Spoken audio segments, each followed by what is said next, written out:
Ya Ustaz, mohon nasihatnya kepada saudara-saudara kami yang semangat berdakwah untuk membantah penyimpangan dan kesesatan di media sosial dengan cara menghadirkan potongan ceramah-ceramah syubhat dari kalangan dai menyimpang dan disebarkan, kemudian disandingkan dengan potongan ceramah dai sunnah sebagai bantahannya. Bolehkah hal tersebut dilakukan? Lalu bagaimana cara terbaik untuk membantah mereka di mana ceramah-ceramah dai menyimpang tersebut tersebar di media sosial? Iya. Alhamdulillah wassalatu wassalamu ala Rasulillah. Tentang masalah ini antum perhatikan ya. Untuk membantah rudud kepada al-bid'ah, ahlus syirik, ahlus zaig dan yang lainnya. Ini adalah tugasnya orang yang berilmu. Tugasnya orang berilmu, para ulama. Bukan tugas antum. Untuk rudud itu harus dia menguasai ilmu. Al-Quran wa sunnah ala fahmi salaf. Sekarang kalau udah media sosial, itu hatta setan juga jadi ustad. Setan jadi ustad. Namanya ustad setan. Gitu. Karena kita nggak tahu siapa dia. Iya kan? Siapa orang itu? Kadang-kadang juga diambil potongan, diadu domba. Ini namanya kata Nabi apa? SAW. Namam. Namam, tukang ngadu domba. Kata Nabi SAW, la yadkhulul jannata namam, tidak akan masuk surga orang yang suka ngadu domba. Hadis yang sahih riwayat Bukhari dan Muslim. Enggak masuk surga. Dan juga kita lihat orang bantah juga orang-orang yang bodoh, jahil murakkab, sebagian ruwaibidah, orang yang ngerti agama, dia muncul bicara soal masalah umat ini. Yang terbaik antum belajar, udah biarkan aja. Kalau soal masalah di media sosial, antum nggak akan berhenti, capek. Kenapa? Yang jahat, yang membantah, yang musuh dakwah ini banyak sekali. Kewajiban kita belajar dan belajar, memahami Quran, Sunnah, pahami salaf. Bukan rudud. Dulu para ulama yang membantah itu cuma berapa orang? Seperti di abad kedua, cuma berapa orang aja? Seperti Imam Ahmad bin Hanbal, Imam Syafi'i, Imam Abu Uthman Ad-Darimi dan yang lainnya. Itu cuma berapa orang aja, enggak semua yang bantah. Rudud itu sedikit aja yang bantah, yang menguasai aja. Kemudian di abad ke-6, ke-7 ya Syekhul Islam Taimiyah dengan Ibnu Qayyim rahimahumullah. Jadi enggak semua orang. Antum ini tugasnya bagaimana antum belajar agama.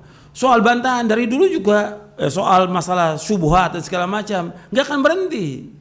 Sekarang untuk membentengi syubhat itu dengan ilmu, supaya tidak masuk dalam hati manusia, dengan ilmu, bukan disebarkan. Kalau disebarkan nanti awalnya di satu ustaz yang salaf, yang ahlul bidah. Lama-kelamaan setannya jangan ini dipotong aja. Yang muncul apa? Yang ahlul bidah. Kan terus seperti itu. Itu nggak baik yang seperti itu dalam Islam. Ngerusak. Makanya antum hati-hati. Saya agak keras ngomong gini karena udah keterlaluan gitu. Main potong-potong tanpa izin. Makanya kalimat tadi saya yang setan itu karena udah keterlaluan. Bayangkan antum ustaz sunnah, antum hinakan dengan seperti itu. Akhirnya mereka juga ngambil lagi, karena antum yang ngajarkan, dia ambil juga potongan dari ceramah saya, dibantah lagi sama ahlul bidah. Enggak akan ada habisnya. Ini perbuatan setan. Karena setan pekerjaannya kata Nabi apa? At-tahrish bainahum, mengadu domba di antara kalian. Itu setan. Yang mengatakan demikian Rasulullah SAW, at-tahrish bainahum. Jadi sekarang bagaimana? Biarkan aja. Kalau memang ada ustadz yang memang punya keahlian untuk membantah, dia boleh, tapi dia udah ahli. Kalau enggak usah. Yang penting bagi kita bagaimana kita mengajarkan ilmu kepada umat ini. Udah.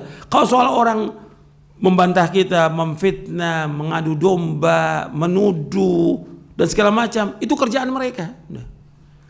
Kerjaan siapa? Kerjaannya orang kafir, kerjaannya orang munafik, kerjaannya siapa? Ahlul bidah. Kan saya udah bahas di pembatal keislaman tentang orang-orang munafik, dia kerjaannya apa? Istihza, memperolok-olok agama Islam, memperolok-olok orang-orang yang mendakwakan kebenaran. Itu kerjaan mereka. Enggak dibantah oleh Allah dalam Al-Quran tentang mereka, biarkan aja. Jadi itu cara mereka, itu jalan mereka. Jalan mereka Allah sudah sebutkan jelas dalam Al-Quran, dan jalan orang petunjuk Allah sudah sebutkan dengan jelas dalam Al-Quran. Tinggal kita ikut. Adapun cara di media yang ada itu yang antum bantah, nggak ada manfaat sama sekali, nggak ada manfaatnya. Dan habis waktu antum seperti itu. Itu hanya untuk orang yang berilmu aja boleh dia bantah. Kalau dia punya ilmu. Tapi kan kebanyakan nggak punya ilmu. Antum sibukkan dengan ilmu. Seandainya itu nggak dibantah, biarkan aja, nggak ada masalah.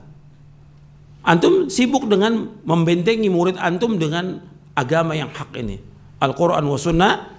Misal. Dan orang kalau udah seperti itu sibuk dengan membantah orang, dia lupa dengan dirinya. Akhirnya jadi orang yang ghaflah yang kita udah bahas tadi.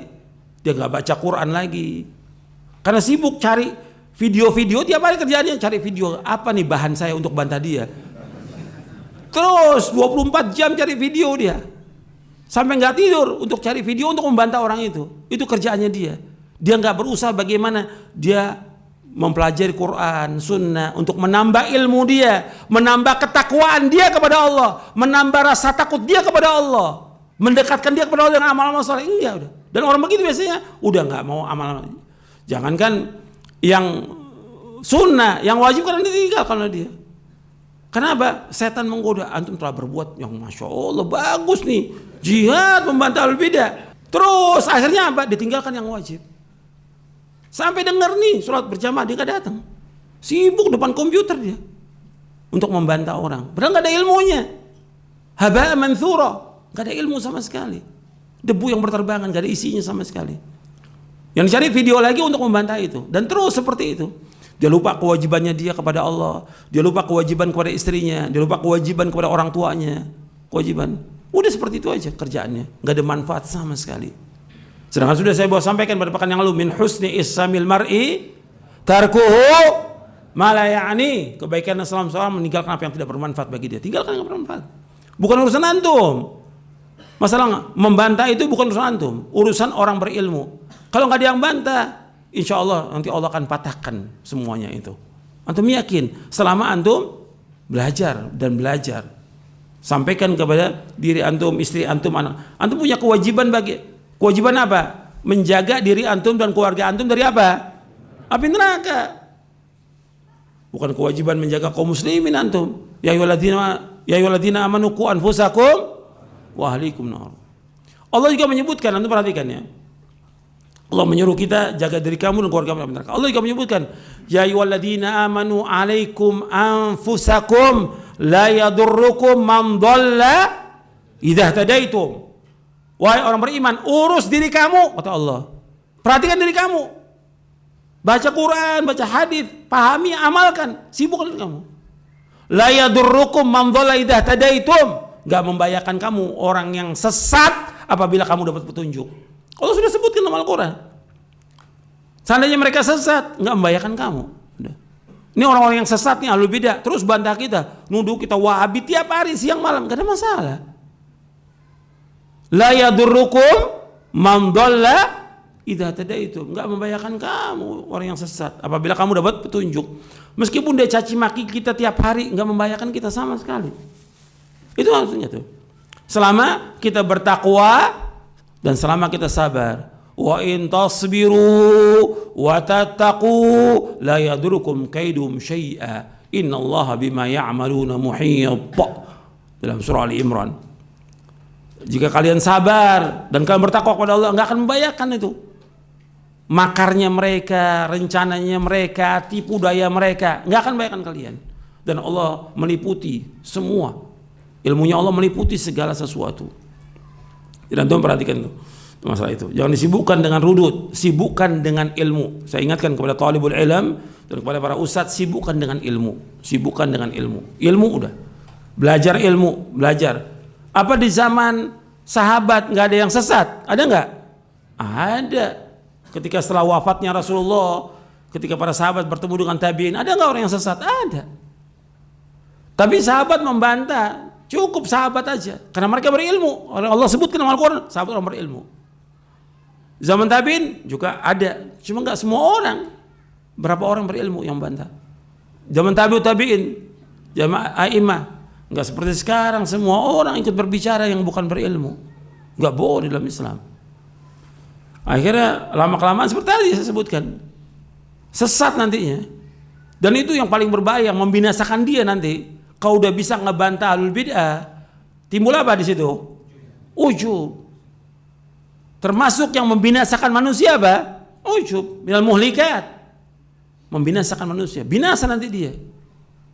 Dengan dia ujub dengan dirinya. Saya bisa bantah fulan, habis. Bagaimana dia bertakwa kepada Allah, bagaimana dia takut kepada Allah, itu yang harus dipupuk pada dirinya dengan belajar. Dan itu lama waktunya sampai dia wafat. Dan didik istri anaknya di atas Islam dan sunnah ala fahmi salaf. Dan bagaimana mereka bertakwa kepada Allah dan takut kepada Allah SWT. Mudah-mudahan yang saya sampaikan bermanfaat untuk saya dan untuk sekalian. Wassalamualaikum warahmatullahi wabarakatuh.